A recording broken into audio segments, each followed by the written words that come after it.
Let's move to our next discussion. Now, the Senate has voted against the transfer of powers to states in such issues as electricity, railways, stamp duties and registration of businesses, and many more. While voting during the fourth alteration of the 1999 Constitution, senators also rejected ceding 35% of positions in the federal cabinet, while voting in favor of independent candidates, reduction in age required to contest for posts of president and governors. We have a Senate spokesman, Chairman, Senate Committee on Media and Public Affairs, Senator Aliyu Sabi, and okay, we'll just stick with him. Good morning and thanks for joining us on TVC Breakfast. For having me. Now the Senate, Nigerians have been reacting in many ways, more than one, and mostly, at least looking at the headlines that we read out this morning, the responses have not been very cheering ones. The Senate has been accused of passing self-serving bills. I wonder what your response would be to that. Well, you know, we're in a democratic governance, and many people are surely entitled to their opinion. The issue is we're all Nigerians, and when people say we voted for things that are self-serving, I wonder how many people in the Nigerian Senate will be here for the next 100 years. We believe Nigeria will be here beyond that. And so the question remains, when people take actions to vote for the Constitution, I think it is a national duty. And I believe very strongly too, without any doubt, that the senators of the Federal Republic of Nigeria in the 8th Senate have taken decisions as statesmen and as patriots. The issue is simple. When the next election comes in, only God knows the number of people who will return. So I don't know how self-serving that decision can actually be said to be. But be that as it may, let me say very clearly that I think in looking at the totality of what was passed as, you know, our own amendment, it's important to see that very critical, you know, decisions were made. As much as people will see that we have not passed certain bills that they want to see passed, we have also passed some bills that are very critical and that will go a long way in fixing Nigeria's, you know, challenges and moving the country forward beyond where it is.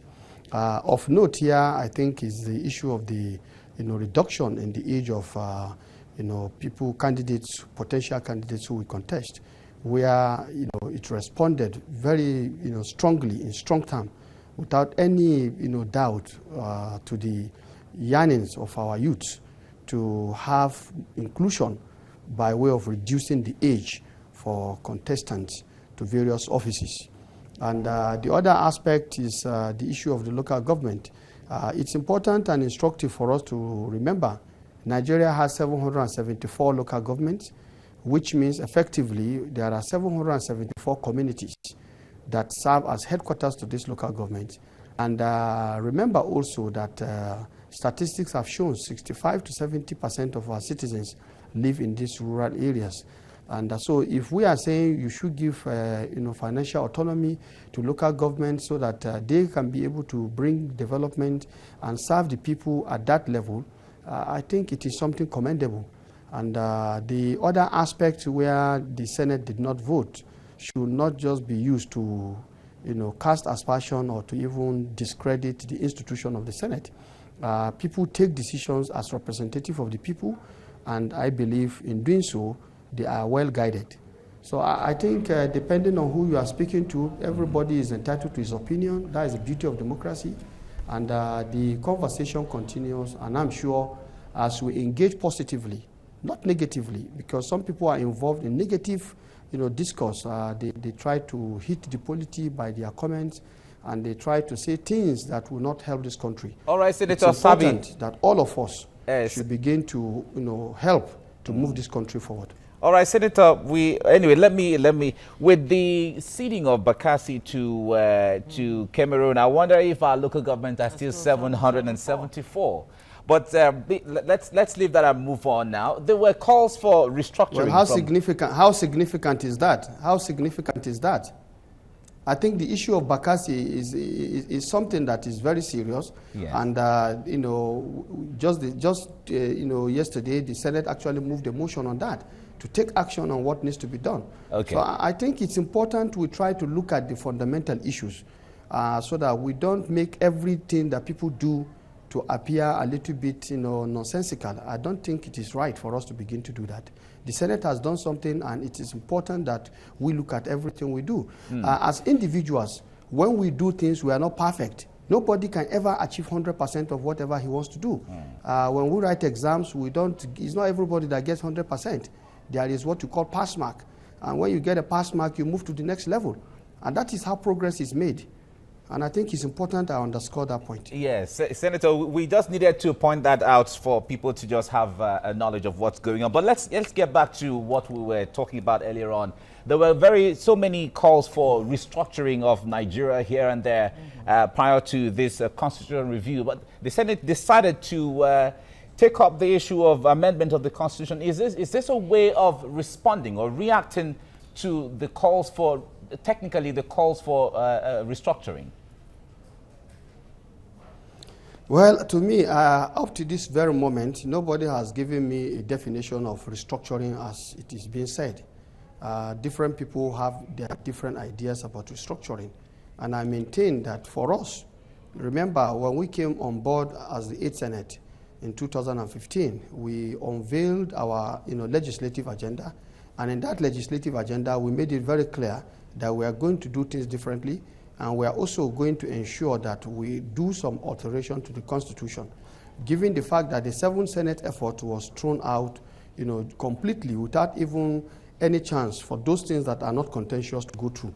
So this time around, that explains why we separated them into bills, taking issues that are well clear into a bills separately. And at the end of the day, we ended up with 33 bills, which we have voted for. So I think, for me, even before, I know the issue of restructuring, fiscal federalism, all this debate has been ongoing. But clearly, I don't know what the consensus on these issues are, even at that level.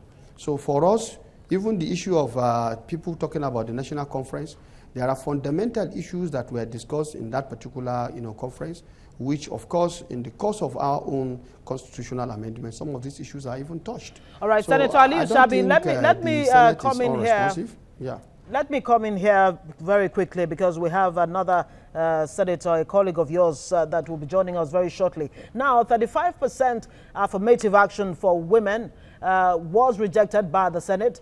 Devolution of powers rejected. Land Use Act rejected. And of course, state creation and boundary adjustment rejected, among other things. Many Nigerians say that these are very, very, very important aspects of the Constitution Amendment that the Senate has rejected. And every other thing really almost doesn't matter. What exactly was the thinking behind, say, for example, the 35% affirmation that was rejected?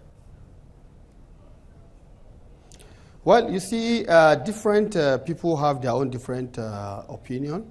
But the most important point is that, yes, some people voted in support of it. Some did not vote in support of it. Overall, it did not garner the required percentage to be so passed.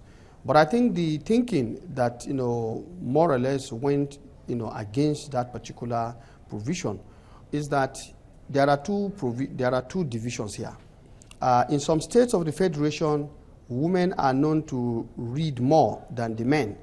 And in such circumstance, when you fix 35% and you have a governor who decides that, look, I have more competent women that I want to put in my cabinet, then you are already hamstrung, you have already constrained that person by putting in 35%. Now, in other areas again, this 35% will be an issue. He will not be able to get this 35%. And the moment he's not acting within the confines of that constitutional provision, there is also another crisis. So overall, you make constitutional amendments to serve the interests of the people, not for you to serve the Constitution. And I think what we looked at is some of these things, and that is why many people felt, look, it is not right for you to put this in the Constitution, because the process of amending the Constitution is a very rigorous and tedious one. Now, the other aspect is, at the end of the day, despite that, there was a motion that was approved overwhelmingly by the Senate that when the Gender and Equal Opportunity Act, bill comes before it, the proponents of these very provisions can include this affirmative action so that at the end, we will try to see how we can modulate that to make things possible. Now, by putting it in an act, when things change, when the dynamics change, then it's possible for you to get amendment easily rather than put it in the Constitution. So I think people are not just, against some of these things without logic. The logic and thinking that went into it is, something that Nigerians should appreciate also. Okay. Senator Ali Shabi, Senate spokesman and Chairman, Senate Committee on Media and Publicity, thank you very much for talking to TVC Breakfast.